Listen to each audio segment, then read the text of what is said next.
اسلام آباد کے دوسرے بائی ٹرانسفر نہیں کر سکتے.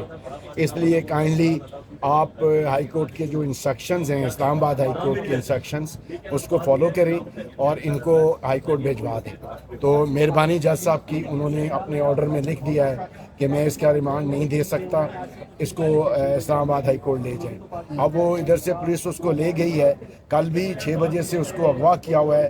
اور میرے وکیل میاں علی اشفاق نے یہ دعویٰ کیا ہے کہ ہم ان پہ کڈنیپنگ کا پرچہ بھی درج کرائیں گے. اچھا، اتنے مشکل حالات ہیں، آپ پھر بھی ڈٹے ہوئے ہیں، آپ پھر بھی کریں کہ ہم نے کوئی گناہ نہیں کیا، دوبارہ سے بے شک گرفتار ہوتے ہیں تو ہو جائیں.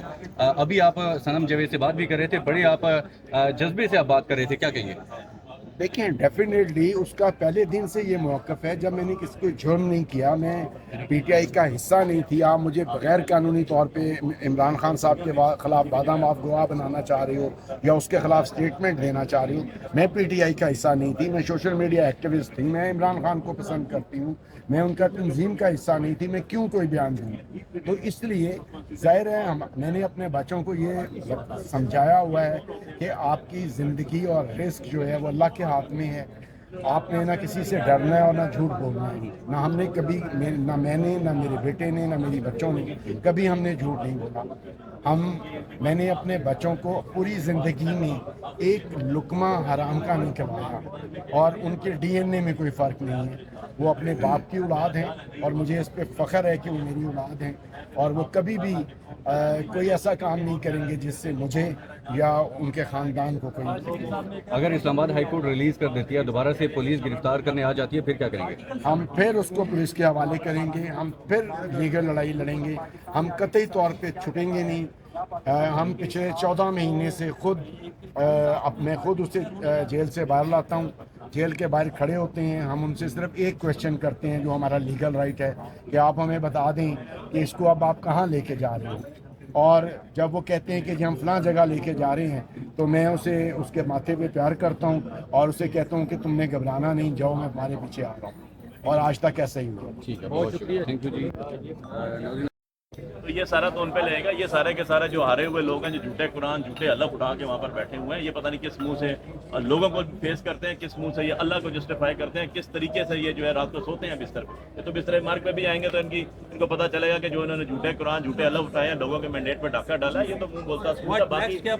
باقی عطا تارڑ کو ضرور کہہ دوں کہ عطا تارڑ کے بارے میں کہ کیا پدی اور کیا پدی کا شوربہ. تمہارے بڑے بڑے کچھ نہیں کر سکتے، ہو ہی نہیں سکتا. سر پارلیمان پہ لے جا رہے ہیں مسئلہ، پھر دیکھیں پارلیمان میں نظام خلاف ہے. پارلیمان میں دیکھیں نظام خلاف ہے تو ہر چیز تو ہمارے حق میں ہو رہی ہے. اللہ کا نظام ہے نا، نظام. صنم جاوید کو اس وقت یہاں سے اسلام آباد کی مقامیت عدالت سے اسلام آباد ہائی کورٹ میں لے جایا جا رہا ہے، جہاں پر ڈی جی ایف آئی اے اور اس کے علاوہ آئی جی اسلام آباد اور سیکٹری داخلہ کو بھی طلب کر لیا ہے. اور اس کے بعد حبس بجا میں اغوا کر کے رکھا. اس کی ریکوری کے لیے پٹیشن فائل کی تھی، جو کہ آنریبل چیف جسٹس اسلام آباد ہائی کورٹ خواجہ عامر فاروق صاحب نے بڑا گریشیسلی جو سا ہے، وہ چونکہ چھٹی پہ تھے، باوجود اس کے انہوں نے بڑا گریشیسلی جو سا ہے معاملے کی سنگینی اور نوعیت کو دیکھتے ہوئے الاؤ کیا کہ آج ہی پٹیشن جو ہے وہ ٹیک اپ ہوگی، اور اس کو پھر سبسیکوینٹلی جسٹس محسن اختیانی صاحب کی طرف سے فائل پروسیس کرنے کے بعد جسٹس میاں گل حسن اورنگزیب صاحب کی عدالت میں فکس کیا گیا، جہاں پہ ابھی کچھ دیر پہلے سماعت ہوئی. اور آپ جانتے ہیں آپ یہاں پہ تھے کہ صنم جاوید خان صاحبہ کی طرف سے عدالت کو بار بار بتایا گیا کہ میرے وکلاء جو ہیں وہ آتے ہیں تو پھر اس معاملے کی کارروائی کو آگے بڑھایا جائے.